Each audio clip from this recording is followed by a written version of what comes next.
Hi hello guys welcome to our channel Ashwin ఈరోజు వచ్చేసి చెప్పా కదండి మొన్న పెట్టా కదా అరుణాచలం పాటు. సో ఈరోజు పార్ట్ 3 కంటిన్యూ చేస్తున్నాను. ఓం అరుణాచల శివ, ఓం అరుణాచల శివ, ఓం అరుణాచల శివ. సో నేను ఇలా ఎందుకన్నానంటే ఇది మనకు అరుణాచలం వెళ్ళాలంటేనే తప్పకుండా ఆ శివుని అనుగ్రహం ఉంటేనే మనం వెళ్తామంటండి. సో అది అయితే నేను చాలా విన్నాను పురాణాల్లో కూడా. సో ఇంకా నాకు కూడా అయితే సేమ్ ఎక్స్పీరియన్స్ జరిగిందండి. అరుణాచలం వెళ్తాను మటుకు నాకు కూడా ఒక స్టోరీ ఉంది. ఆ స్టోరీ కూడా మీకు ఇప్పుడు మీతో షేర్ చేసుకుంటాను నేను. స్టోరీ ఇంకా యాక్చువల్గా అయితే నేను ఫస్ట్ టైం వెళ్ళడం అరుణాచలం. నేను ఇంతవరకు ఎప్పుడు వెళ్ళలేదు లైఫ్లో. సో ఫస్ట్ టైం అది కూడా నేను ఒక్కడే వెళ్ళాను. సో అది కూడా నేను మీకు చెప్పా కదా వీడియోలో ఎలా వెళ్ళాలంటే ఫస్ట్ గుంటూరు నుంచి చెన్నై వచ్చాను. చెన్నై నుంచి ఇంకా బస్ స్టాండ్లో బస్ స్టాండ్ నుంచి ఇంకా డైరెక్ట్గా ఇటు వచ్చాను, తిరువన్నమలకి వచ్చాను.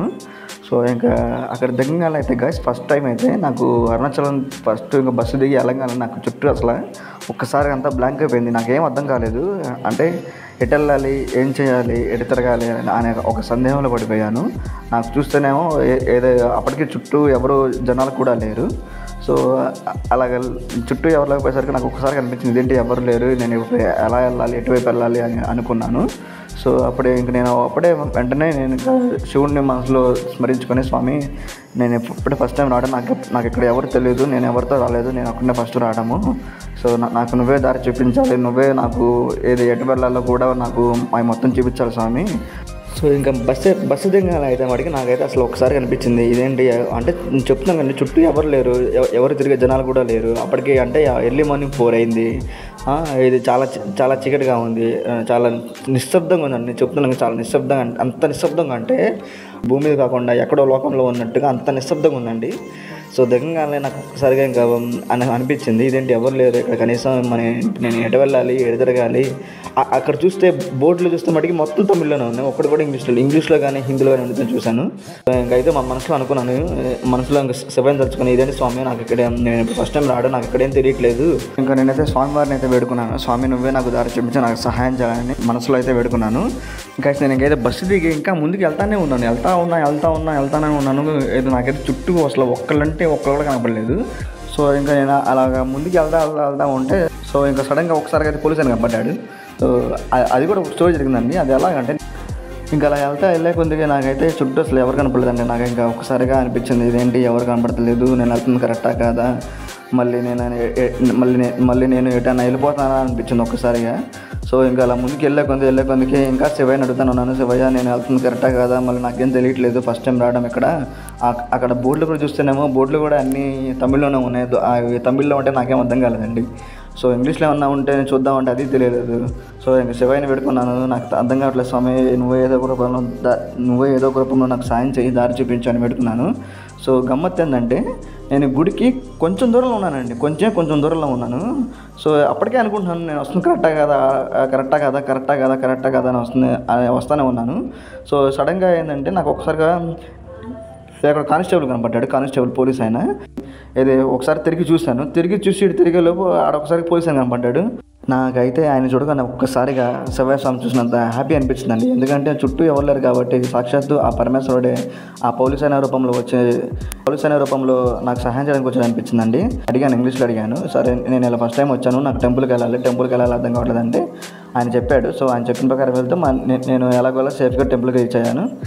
సో ఇంకా అది గాస్ నా యొక్క అరుణాచలం జర్నీ స్టోరీ అది. సో ఎందుకంటే నా జర్నీ నేను అంత ఈజీ అని చెప్పలేను, అంత కష్టమని చెప్పలేను. సో నా జర్నీ ఎలా జరిగిందంటే ఆ శివస్వామి నా వెంటనే తీసుకెళ్ళట్టు అనిపించింది నాకైతే అరుణాచలంకి. సో చాలా బాగా ఎక్స్పీరియన్స్ ఉందండి అరుణాచలం మటుకు. కానీ అది జర్నీలో మటుకు ఎక్కడ డిలే అవ్వలేదు, ఎక్కడ విసుగు రాలేదు, ఎక్కడ ఇబ్బందులు రాలేదు, ఎక్కడ అడ్డంకులు రాలేదు. స్వామివారి దర్శనం కూడా చాలా బాగా జరిగిందండి. సో అలాగే గిరి ప్రదక్షిణ కూడా చాలా బాగా జరిగింది. సో నెక్స్ట్ వీడియోలో మీరు చూడొచ్చు. ఇవి వచ్చేసి మొత్తం ఇది గిరి ప్రదక్షిణ చేస్తుంటే చుట్టూ ఉండే లింగాలండి. నేను ఇప్పుడు మీకు అవే చూపిస్తున్నాను ఆ లింగాలని. వీడియోలు మొత్తం అవే ఉంటాయి. సో నెక్స్ట్ వీడియోలో నేను ఇంకా ఇది అరుణాచలం టెంపుల్, అలాగే ఇది ఉంది కదండి మోక్ష మార్గం, ఆ మోక్ష మార్గాన్ని ఆ టెంపుల్ కూడా మొత్తం చూపిస్తాను. సో ఆ శివస్వామి ఆశీస్సులు మనందరికీ ఉండాలని కోరుకుంటున్నానండి. ఓం అరుణాచల శివ, ఓం అరుణాచల శివ, ఓం అరుణాచల శివ.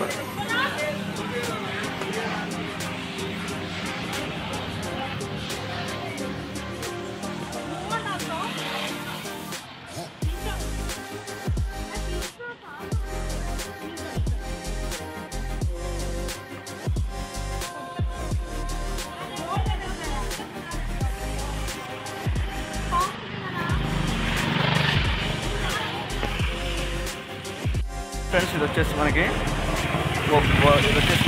వరుణలింగము. సో ఇది వచ్చేసి మనకి 6వ లింగము. సో చూసారు కదా, ఇదంతా వరుణలింగం మొత్తం.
నేనైతే గిరి ప్రదక్షిణ చేసేస్తూ ఉన్నాను. సో ఇప్పటికైతే మనకి 6 లింగాల దర్శనాలు అయినాయి. సో ఇప్పుడు వచ్చేసి మనకి 7వ లింగము.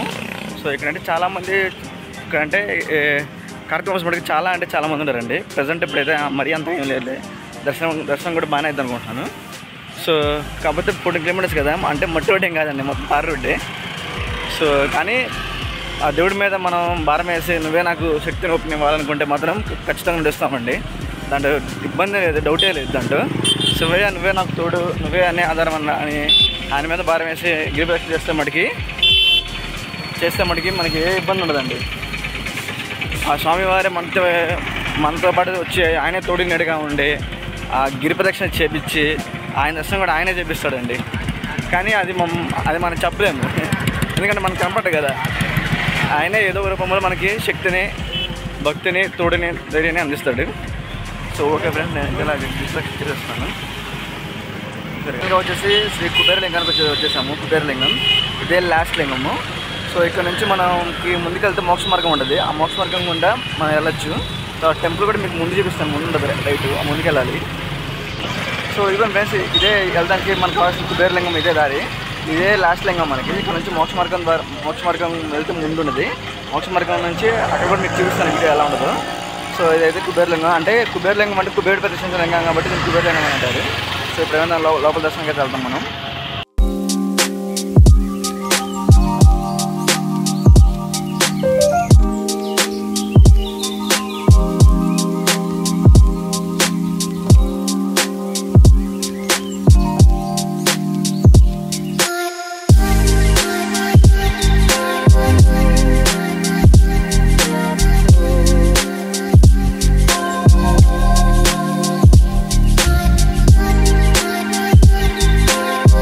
ఇక్కడైతే మనకి చక్కగా కూర్చోడానికి పార్కింగ్ ప్లేస్ ఉంది, చెట్లు ఉన్నాయి, చాలా బాగుంది.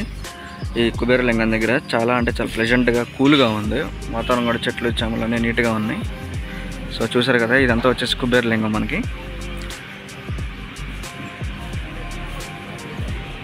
ఇంకా ఇక్కడ నుంచి ముందుకెళ్తే ఒకటి ఉందండి ఈశాన్య లింగం అని. ఈశాన్య లింగం అయిపోతే మనకి గిరి ప్రదక్షిణ సంపూర్ణం. సో అది కూడా మీకు చూపిస్తాను. సో ఇక్కడైతే చాలా మనశ్శాంతిగా కూడా ఉందండి, చాలా ప్లెజెంట్గా ఉంది. అందరూ శివనామ స్మరణతో, భక్తితో గిరి ప్రదక్షిణ చేస్తూ ఉన్నారండి. చాలా అంటే చాలా బాగా అనిపించింది.